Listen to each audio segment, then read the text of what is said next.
All right, welcome back to the podcast here, SwineTime podcast here at Pipestone. My name is Spencer Wayne.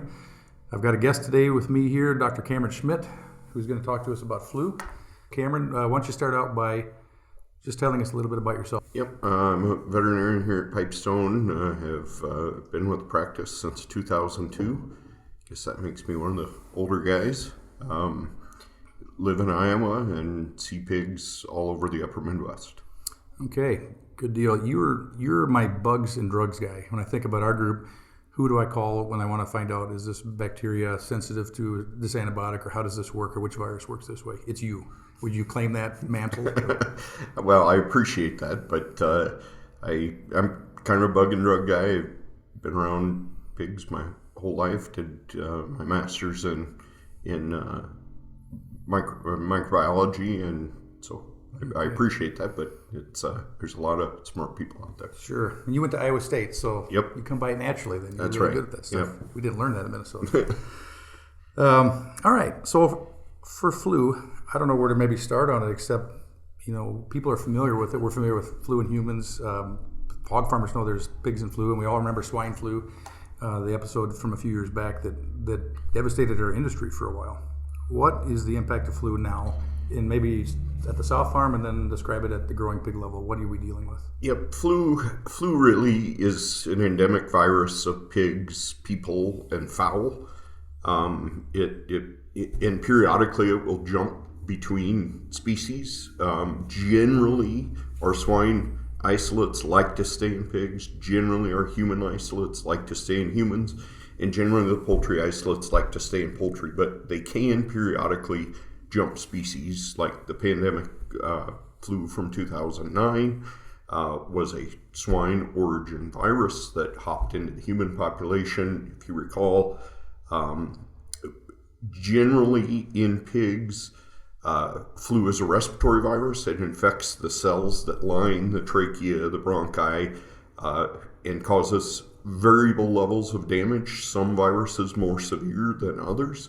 We don't know why one virus may be more severe than another. We think it's the amount of damage that it does at the cellular level, as well as the reaction of the host to that damage.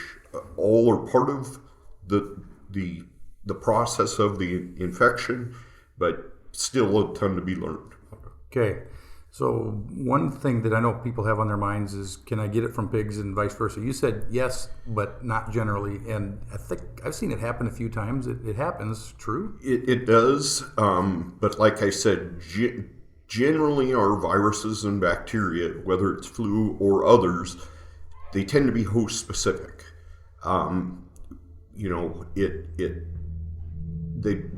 They've learned to replicate on pig cells specifically, and human cells have different proteins receptors that aren't as conducive for them to replicate, but they can. And periodically a mutation of the virus allows it to replicate in one of the other species. Got it. At a sow farm, things you would see, things we deal with, I can think of what they are. What would you say the impact at a sow unit is with the sow population? Right. So most farms are endemically positive for influenza. They have a virus circulating generally in one of two populations or both in a sow farm. And really there were mixing of new pigs occur, right? So in a gilt developer, for example, every month the farm gets a new group of gilts. They come in, either they have influenza or the farm has it. They get it. Then the next month another group comes in, same rinse and repeat, right? It goes over and over and over. The other population where you have new pigs every day is the farrowing house, right? You have new baby pigs born. They cannot become infected in utero. They're a naive population. You've got the older pigs down the hallway. You've got people, pigs, nurse sows, etc., moving back and forth. Great way of bringing virus from the older population to the newer population. So think of where new and old population are going on, and there's a frequency of movement events. That's kind of the endemic state of a sow herd. You can have negative sow herds, and when a negative sow herd gets an introduction of a new virus, right, you switch gilt sources is a common way of bringing in a new flu virus into a farm. Personnel can bring in, a human can bring in an influenza virus to the farm, and then poor biosecurity of tools, equipment, etc. from another pig population into that farm. So then we see more of an epidemic state of a farm. So generally when a new virus comes into a farm, we see all ages and populations within that farm affected. We see sows off feed, we see sows coughing, we may see minor levels of abortions in sows where they lose their pregnancy. We may see mortality in the GDU. We may see lower pig wean weights because the sows aren't eating well and farrowing for a period of time. And then ultimately after the epidemic phase, then the farm tends to become endemic. And so the sows have, just like you and me, when we go through flu, we now have some level of protection against that virus, but our new progeny or baby piglets, they don't, or they may have some colostral immunity. But again, if you have 10 piglets, one piglet got a lot of colostrum, one piglet got very little, and we see a variable level of duration of protection within that population. So it's very complex and dynamic, but that's a brief of what we see in sow population. Right. So I'm just trying to think, leading into some of the things I know you're working on now. Imagine a sow farm that didn't wean pigs and didn't take gilts in. It was just a 5,000 sows in a barn, and they got flu. The flu would be there, and my guess is after a few weeks, it wouldn't be there. It would literally be gone if you didn't keep churning or stoking the fire and bring a new dry firewood in. That's one of the challenges, not only with flu, but with all of our viral pathogens. Our sow farms, that's why we are so heavily focused on biosecurity, because once you get a virus into them, they're very hard to control because you have to bring in new gilts and you have to have piglets, right?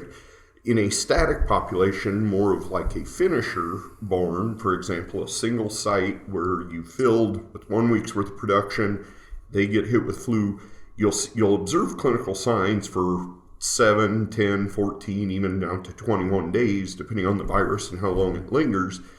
And then also there's some time of year factors. Generally when the barn's closed up, you're on min-vent, it spreads much more rapidly in that finisher. Whereas in summertime ventilation, you're moving a lot of air, you have high temperature, which kills a lot of virus very rapidly. It will probably tend to take longer to go through that population.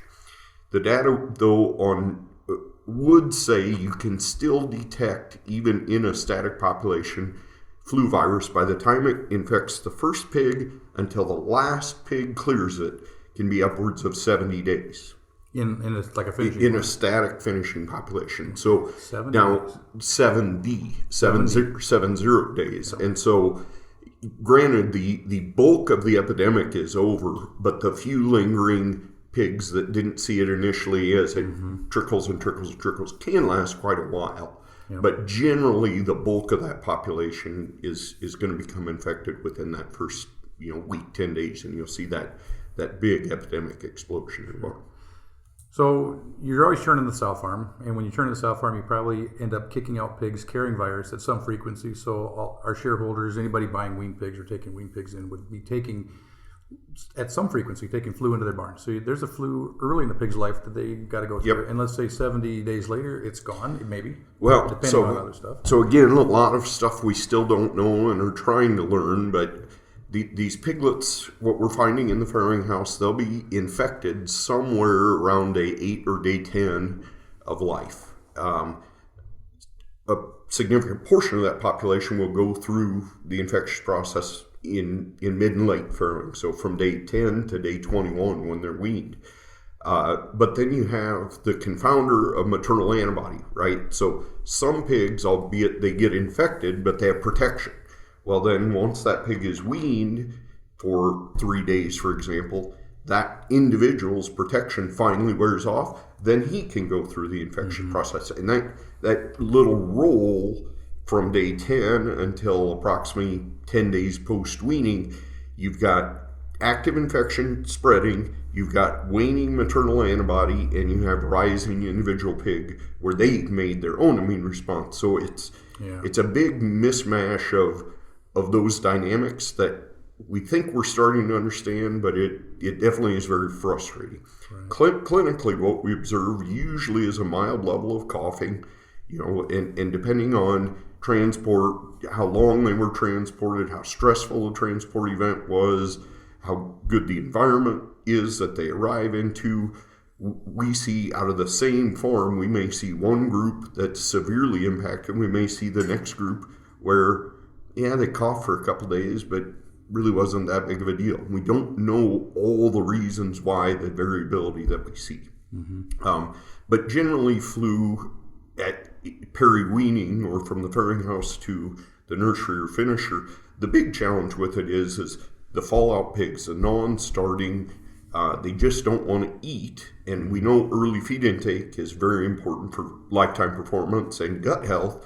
Very commonly, I'll see an influenza challenge at weaning, but then we turn into more of a garbage gut type situation. A Rota E. coli takes off in that population just because they didn't want to start on feed, because they had a fever, or a percentage of the pigs had a fever at weaning, and then they don't take in that early, they miss phase 1, for example, because they don't eat for the first 2 or 3 days. Phase 1's gone, now they're starting on phase 2 or other diet that's less palatable when they're trying to start. Like a classic stall out. The sow farm has flu or flu issues. The pigs go in, they don't start, everybody complains. And then it gets better after time, but then you may still find flu in that population. I'm guessing it's just the infection dynamic shifted, so it's more occurring in farrowing, or maybe not at all, but somehow it's not right at the point of weaning where the bulk of it's hitting the pigs. And kind of the peri-weaning flu is, to me, clinically very different than when 15-week group of pigs breaks with flu, a different strain, right? That peri-weaning flu is much more of kind of a low-grade chronic challenge, except in the immediate phase after a sow farm breaks. But the lateral finisher break in the fall, where that's the dramatic stuff. Right, that's the dramatic stuff, right? You walk into that barn, the pigs are laid flat, their water consumption dropped by 25% over a 2-day period of time. You have to kick the pigs up just to get them up to eat and drink. They look very different, but they can be the same organism. And a lot of it has to do with the colostral immunity that the pig has. Some variable, right, going on early. He's got a little bit of protection, and it isn't as epidemic as it is out in the finisher in a naive barn in the fall, for example. That's why they look different.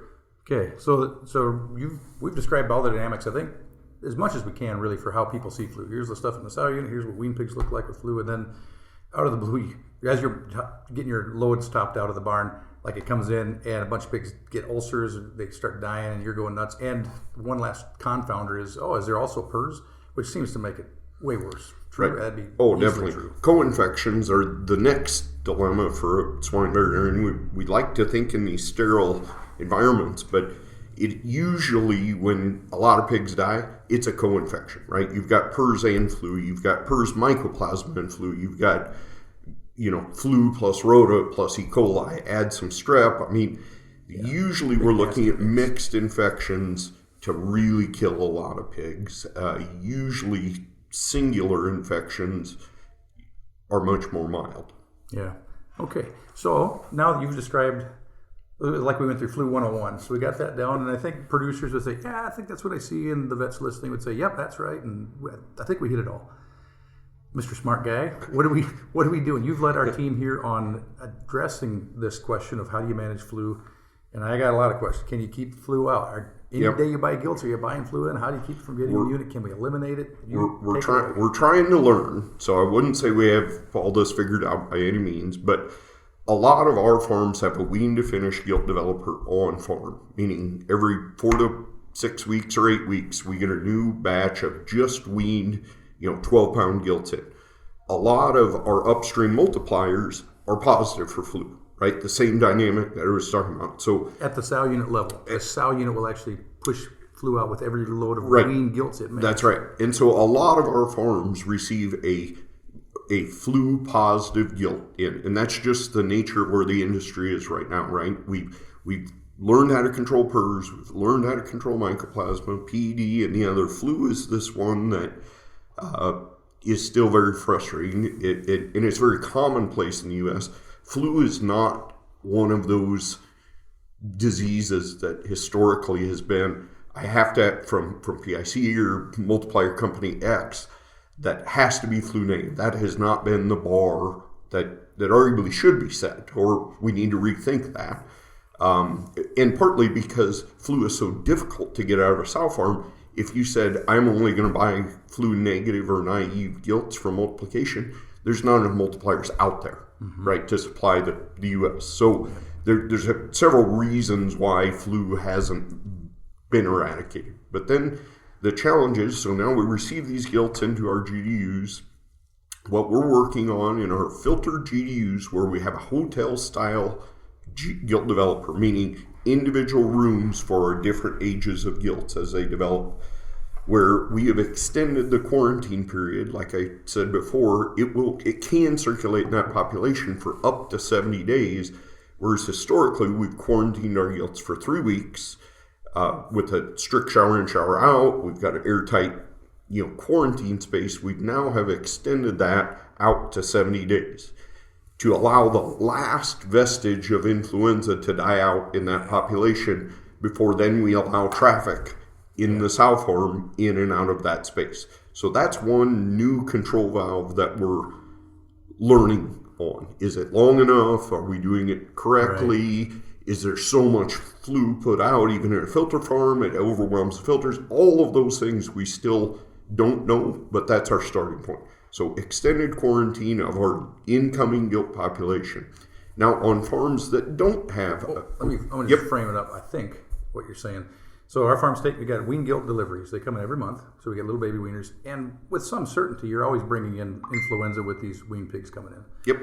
So the wean pigs come in, and depending on all the dynamics, it might be 70 days. And we had always done 14 or 21, some relatively short, but we thought reliable quarantine period. Now we're going to 70. So we're like 5Xing our original quarantine period, where the gilts just don't get touched. We don't bring them in. They let the flu die out. That way, if you did get flu in there, it never makes it to the sow herd. It literally extinguishes itself before you open the doors. Plus, we've added, on top of the extended quarantine, so we've built autogenous flu vaccines for the specific strain that our multipliers have.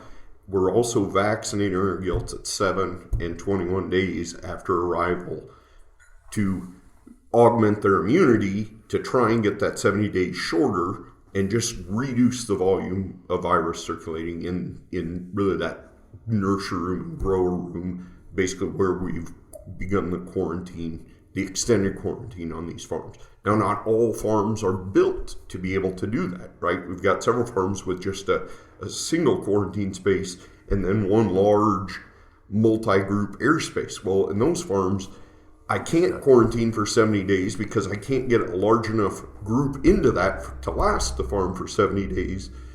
And thus, like I said, we're working with the farms we think we can do it correct on first. And then if we prove this out, maybe we'll modify the other farms if the shareholders or the producers deem that valuable. Okay. So the goal there is stop new flu from coming in. Right. I'm thinking a second goal that it's been posed many times is, can we eliminate flu from a farm and actually make a flu negative sow unit? There's a few that I'm aware of in the U.S., but it's not common. And were we doing that too? Again, right. So we've got a PRRS eradication protocol. We've got a PED eradication protocol. We've got Mycoplasma eradication protocols. We're attempting on 10 farms a flu eradication protocol. One of the components is the extended quarantine on gilts, right? So reduce the amount of virus in your gilt developer population. The other part that I spoke of earlier is the farrowing circulation, right? I've been working with the University of Minnesota, several of their researchers up there doing some great work on flu. But ultimately our goal is to do a double whole herd mass vaccination against the specific strain on the farm. Generally, it's the strain that we associate with the multiplier. May not be in all cases. They may have multiple influenza viruses circulating in there. Boosting all the sows' immunity as high as we can, 2 doses 30 days apart. Then putting some restrictions in farrowing of how people move, of how piglets move, how equipment moves from younger to older in those farrowing rooms. And so, again, there's some great work, again, by a few people at University of Minnesota. What we're finding, for example, if we go into a farm that's implemented no protocols, we'll find between 50 and 75% of the time, the employees' hands will be carrying live influenza on them. It's everywhere. We put out tin foil, we collect the dust from the room, use saline to get that off, test that as a sample. The amount of virus we're finding just circulating because you've got a positive population, it's rampant. There is a ton of virus all around these farrowing houses. And so boosting immunity doesn't appear to be the way to do it only, or internal biosecurity doesn't seem to be the way to do it only. So we're attempting to boost immunity as well as lock down, for example, unidirectional pig movement in the farrowing house. A piglet can never move backwards. For example, if I've got a runt pig at day 10, at weaning, we have to either send him or euthanize him, right? He cannot move backwards. And a lot of our viral diseases, right, they move that way. Well, if we move piglets or nurse sows backwards, we're likely moving influenza backwards to the younger room, and the cycle continues. Yeah, I would say there's probably a protocol saying we shouldn't do this, but I think it's commonly done. A person will go, we help wean pigs.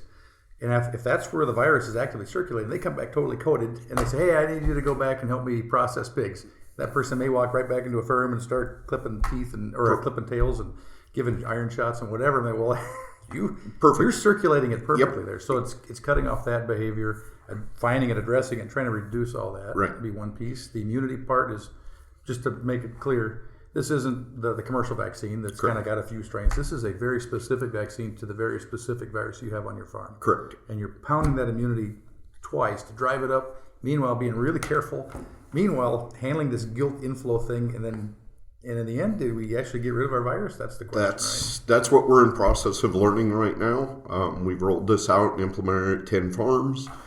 We should have the data hopefully by March, consolidated of how successful was this. I'm confident it probably won't be successful at 10 out of 10 farms, but if we're successful at greater than 50% of the farms, you have to start saying, okay, what went right, what went wrong. This sow farm, staff bought into the protocols and executed them better. This staff maybe didn't. And so there's a lot of unknowns yet. It's what we're attempting to do to one, understand it, two, can we control it, and three, ultimately we want to drive out or reduce our flu challenge. The lower we drive our flu challenge, then if we have another bug, PRRS or else, the likelihood, like I said, when we have these co-infections, our whole disease challenge goes down. Yeah. Oh, I can picture it. And I'm thinking of the long history of stuff we've attempted, and other people have as well. But with MEW, SCW programs, that was getting rid of small bugs a long time ago. Streps and weird APP, and then you kind of got through that and said, oh, we got all this PRRS. And then, it was like, how do you do an elimination for PRRS? Oh, and then we kind of figured that out with help from university folks and researchers and collaboration with your peers in the industry. And you get that done, and then we attempt, that's pretty straightforward. Mycoplasma, kind of figuring that out. It's not maybe as straightforward as PRRS was. And now flu. And PED, didn't mention that. That one's an easy one because it's so dramatic. It eliminates itself most of the time. Right. I mean, so I don't know. I'd say our shareholders that are listening, or people listening that are our clients, one point to kind of make sure we emphasize is this is so we can get better pigs to you guys, or we can be providing better service. It's new stuff. Nobody hasn't established this is exactly how you do it. We're kind of navigating it. Anything on that? Do you want to make a comment to our producers out there? We continue to strive for better health. We know influenza is a component of it. Like I said, this is our first, and to my knowledge, the first real attempt on a large set of farms to put an eradication program in place. Will we be successful? I don't know.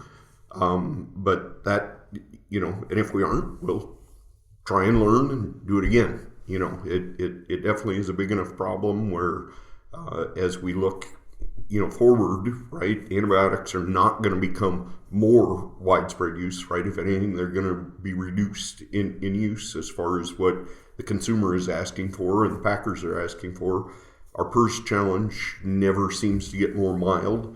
Our viruses just tend to get worse and worse and worse. So they're just, we got to keep learning. We just have to, try again until we figure it out. And so hopefully this technology will work, and if not, we'll rejigger and try again. I just thought of one more question. I'm sorry, because it was a nice wrap up there. Filtered barns. Do you think that'll keep flu out? The filtration process is not perfect, right? We know that. It reduces PRRS break frequency by somewhere between 60 and 70%. Influenza is likely to be reduced by filtration, but there's not a lot that all the studies right on the filtration side really have been done in the PRRS vein. We would think our other respiratory pathogens would be protected by filters, but again, we don't necessarily have the data captured, but we believe our flu introduction frequency into our filtered sow farms, the data would suggest that it's less common than our unfiltered farms. So we believe that's the case, but again, it's not, no one's done the study and proven that out. Yeah, no, good. Thanks, Cameron. I appreciate you being here.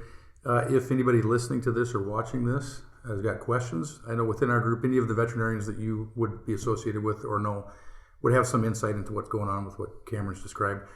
Thanks a lot for listening, and tune in next time for the next episode of SwineTime Podcast here at Pipestone. Thank you.